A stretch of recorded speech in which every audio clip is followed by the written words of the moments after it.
Hello, it's Weekend Handicapper from weekendhandicapper.com. In this video, I'm going to provide picks and analysis for the 2020, or is it 2020, however you say it, Ohio Derby at Thistledowns. Believe it or not, this is a race that's on the road to the Kentucky Derby. This is due to the COVID-19 situation. Had to move the Derby, of course, from May to September, which opened up the Ohio Derby to gain some points for some horses to be potentially eligible for the Kentucky Derby. So, congratulations. I hardly ever play Thistledowns. I think I played it once in all the years, over 20 years I've been handicapping. I think I played it in 2014, 2015, somewhere around there. So, it's always kind of neat to play a track you don't hardly play. Financially, it might not be so neat, but hopefully this day, this big day, might turn out well. So let me go through each horse and then I'll provide my picks and the way I'm going to bet or play the race at the very end. Before I do though, if you like these videos, if you want to learn how to bet on horses and make money from horse racing, go ahead and hit that subscribe button, that notification bell, so you can get all the latest tips, tools, and resources. Help you win money on thoroughbred horse races. All right, here we go. The Ohio Derby, race 8 at Thistledowns. It's a 1 1/8 on the dirt. It's a grade 3 race. So again, if this race is for horses that are trying to get into the Kentucky Derby. So in the horse racing world, a lot of eyes are probably going to be on the Thistledowns and the Ohio Derby. All right, let's go. Number 1, Dean Martini. Everybody wants to win a horse race. Sometimes. All right, so Dean Martini, I've been watching this horse at Churchill Downs. Hey, it's been running well at Churchill Downs, but it steps up in class today. Hence, 20-1 morning line. Tom Amoss, I said in videos before how much I respect that guy and like that guy. But this horse might have a tough task today in the Ohio Derby, but I love the name. So if you love betting on names, this one is a good one to bet on. And who doesn't like Dean Martin? My gosh, what a cool guy. Love Dean Martin. All right, but I digress. Number 2, Rogue Element. It's also eligible, so we'll see if it gets in. It's 30-1 morning line. It's one of 2 that Dale Romans has in this race. It finished 9th in the Florida Derby. Hey, that's a big race. But then it raced in a maiden race and finished 11th. So, hey, it's still a maiden. So what does that tell you? Enough said, probably. But having said that, you're going to encounter several maidens in this race. So it's kind of unusual for a Derby prep race to have maidens in it. And for those that are new to horse racing, maiden means horse hadn't never won. So which is very rare for a Derby prep race. Number 3, Rowdy Yates.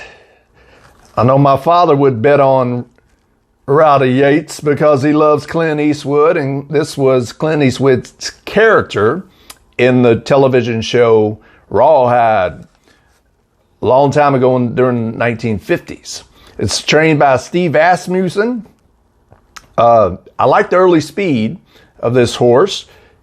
If any of the inside horses have a shot, it's this horse or the next horse that I'm getting ready to talk about. But another cool name, but again, we don't bet on names, or at least I don't. But this one has other things going for us. 9-2 morning lines, trained by a really good trainer that usually has his horses going. I like the running style of this horse. I like the inside post positions. Here's a couple of things to keep in mind as we're going through these races.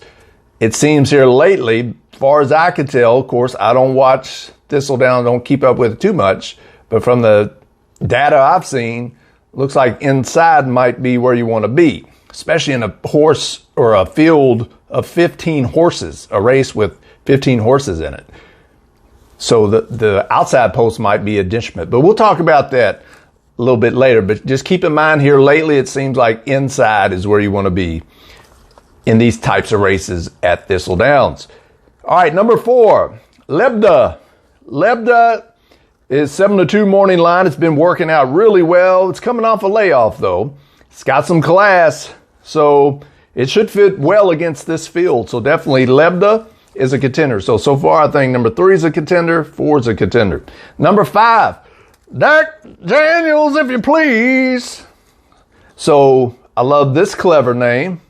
Look, I don't want to get hung up on the names, but we got some cool names in this field here. Dak Daniels, which is hard to say, but I like the little play on words here, or how they switch that up. Early speed horse coming off a turf race at Churchill Downs, so it's been racing on turf. It does like to get out there on early lead. It's 15-1 morning line. Can it hold up? That's what I'm worried about if you're betting this horse. I think it's only chance if it gets loose on the lead. If it does, it might have a shot. But that's probably going to be tough to do to get away from this field with these horses. So number 5, Dak Daniels. It's got a cool name, but that might be all I can say about it. We'll see. Number 6, Sprawl, Bill Mott's horse. It's been in the money the last couple races, so that's a good thing. I think it's a good horse to use in your exactas, trifectas, and supers, but I'm not so sure about win bets. Number 7, Informative. It's been on a bad streak here lately, this horse. I'd be surprised if this horse was able to get it done. Number 8, Bear Alley. This is the other Dale Romans horse. It's another maiden. Has to get some serious class to compete and have a chance here. It's 30-1 morning line. It's an early speed horse. Again, just like Dak Daniels. You want to hope, if you're betting on this horse, that it gets out to early lead and doesn't fade and the other horses doesn't get to it. That's the only shot this horse, Bear Alley, has. Number 9, Cold Runner. Here's your second Steve Asmussen horse. So Romans has 2 and Steve Asmussen has 2 horses in this race. Number 9, Cold Runner, won last time out at Lone Star Park. 8th in the Arkansas Derby. Maybe it fits here.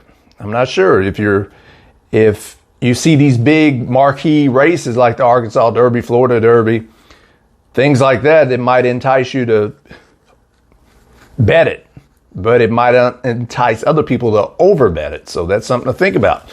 Number 10, South Bend. It's been running on turf, this horse has, at Churchill, at Gulfstream Park. I doubt if it's going to win, but I think this horse would be a really wise choice to use underneath in exotics. So it'll probably be coming late a little bit and hopefully get 2nd, 3rd, or 4th. It's 8-1, so it's not really going to beef up your prices that much, but it'd be a logical horse to use in your vertical wagers. Number 11, Soros, 15-1, been working out well, but I'm not sure if it has what it takes against this field. But it should be ready to race, should be fit and ready to roll. Now here's one that's very interesting. Number 12, Established, for trainer Michael Stidham. 30-1. If you like speed figure, it's hard not to notice this one. It's got one of the highest, if not the highest, speed figure in this race. It's a really lightly raced horse. It's only raced twice, and in both of those starts, it came in 2nd. But the level is something to be cautious of. It's still a maiden. Hasn't won yet. It might be worth a few bucks on this horse at 30-1. At least a few bucks. I think it's a live long shot in this field. Things got to work out for it, but maybe this horse can improve. Again, it's hard to not fall in love with that speed figure. If you're somebody that looks for high speed figures, that one jumps off the page for you. A lightly raced horse against this field might jump up and might keep improving. It's only raced twice. These other horses, they've got several races under their belt, and so you kind of know what you're getting. If you're somebody that like to project and think, what if at 30-1 or higher, this horse can improve even more, and it has a really good shot of winning this race. Outside post positions got me a little worried. The fact that it's a maiden and outclassed has got me a little worried. But you got to do what you got to do at those high odds. Number 13, here we go. Storm the Court, 3-1 morning line, probably going to be your favorite. It's been working out. It has a nice workout before it's going to run this race. The horse has won the Breeders' Cup Juvenile. It's a Breeders' Cup winning horse. It's won a Breeders' Cup race. So it has a class edge over this field. If you're trying to beat the favorite or low price horses, maybe the outside post position, the 13 hole, might be a reason to play against this horse. It has to get out early and clear the field and get over. So can it do that against all these other horses on the inside? So if you're trying to beat the favorite, that might be a reason that you try to beat the favorite. It's a good horse, probably going to be your favorite. And another thing to keep in mind here, like I was saying earlier, usually favorites do pretty well in this race, right? It's usually pretty formful, these kind of races. So you might be wise just at post time, bet the favorite if past results indicate things. So that might be the way to go. But we'll talk about more about how to bet it here in a little bit. Number 14, Unrighteous. Last race, it did break its maiden. It's Todd Pletcher horse. It broke its maiden at Gulfstream Park. It's shipping in and stepping up in class. Number 15, Celtic Striker. It's an early speed horse that needs the lead. Again, if you're an early speed horse, that's a monumental task coming from the 15 hole, trying to clear all those other horses. And then you try to hold on and hope you got enough stamina after doing all that work on the front end to be there at the end. So that's something that's kind of concerning.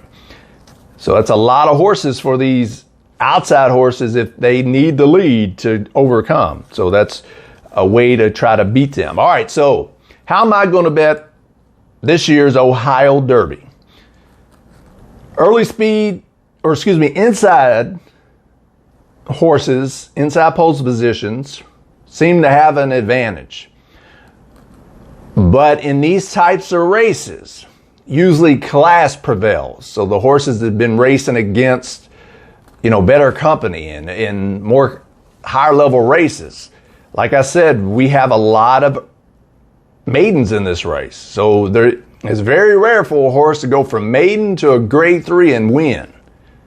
Okay, so just kind of look, if you're looking at your program or past performances, the MDN. Look for all those MDN races that certain horses have been racing. That indicates it was in a maiden race. So to go from maiden to a grade 3 is a very, very tough task. So you might prefer horses that have class. All right? As I stated just a little bit ago, statistically, favorites and low price horses do really well in this race. So if you want to bet the favorite or low price horses and you think the trend is going to continue, then so be it. But maybe class edge prevails and maybe inside post prevails. At least that's what I'm going to try to factor in.